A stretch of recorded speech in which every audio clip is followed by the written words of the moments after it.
question, Congressman. I subscribe to the potential to drive additional flexibility on payments. In many rural areas, there is a scarcity of traditional payment institutions and financial institutions and banking branches. So this ability to be able to have payment instruments that are fast and effective and they can circulate widely, we believe that would benefit substantially residents in rural areas. Thank you. You know, as several of my colleagues have mentioned, you know, countries around the world are well on their way to establishing regulatory frameworks for digital assets and payment stablecoins. You know, if the United States does not embrace this technology and provide a clear regulatory framework, we will fall behind. We already Right lost, now, bro. The largest digital asset trading platform and stablecoin issuers are based outside of the United States. We've lost. We're way behind. I'll go back to Mr. Kim. What are the implications of the U.S. ceding leadership to other countries in digital assets and blockchain technology? Thank you, Congressman. As I mentioned in my written testimony, it's a race to the top. A lot of other leading jurisdictions are racing to establish regulatory frameworks, and it remains critical and imperative for the U.S. to lead on all of this. Due to the past 4 years of a regulation by enforcement approach, as we've talked about throughout today, responsible, established American companies have had to open offices and pursue licensure elsewhere in other jurisdictions. So time is critical, and Congress, as I've mentioned respectfully, needs to come up with a comprehensive framework to ensure that leadership innovation stays here in the U.S., both for stablecoins, but for many other digital asset companies and intermediaries. Thank you. Switching gears a little bit, you know, Montana was part of a multi-state enforcement action under NASA against FTX, and I understand the FTX debacle and other hacks and scams in the digital asset ecosystem have made some people skeptical about this technology. You know, there's legitimate concerns that bad actors in the space are not being held accountable and investors are being defrauded.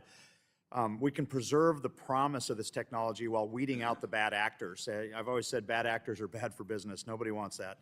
You know, as Montana's former regulator for securities and insurance, I did just that. It was my job to go after fraudsters while making sure Montana remained the place where entrepreneurs came to thrive. So, Mr. Garrison, can you explain why someone who is skeptical of digital assets would want Congress to provide regulatory certainty to the digital asset ecosystem through legislation rather than deferring to the regulators?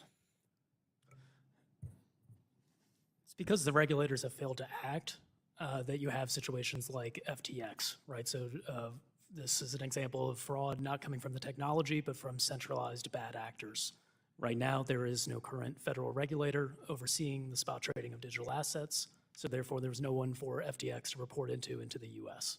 Thank you. Mr. Yahim, anything you want to add to that? So I think, thank you for the question, Congressman. It's important from a centralized market standpoint. We have clear federal rules.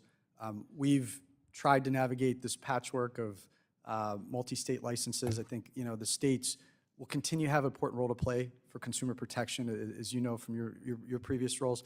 But as with we've seen in the equities and derivatives markets, a clear, unified federal framework is essential in order to protect customers and continue innovation in the United States. Well, thank you all for being here, and thank you, Mr. Chair. I yield my time. Gentleman yields back. The gentleman from Florida, Mr. Herodopoulos, is recognized for 5 minutes. Thank you, Mr. Chairman. I appreciate this. This is always eye-opening as we're getting started in the committee and as a new member. I wanted to pick up where Chairman Hill left off. Mr. Masid, you in past testimony have advocated for joint SRO to oversee digital assets as a convenient way to sidestep the questions of whether... Muhammad says, what specific benefits does your bootcamp offer? It offers everything on this website. It'd probably be better for you to just read this page and watch that video. It'll tell you absolutely everything about the bootcamp. The bootcamp teaches you how to automate your trading in 15 days, and it's closing here today or tomorrow. So, yeah. Any more Europe seems like a nasty place. You even been anywhere except the U.S.? Sasha, you're new here, clearly.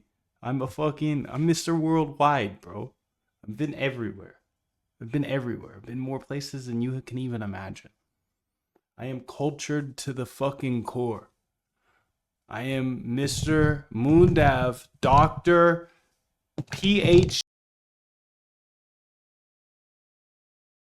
whatever you want to call it, dude.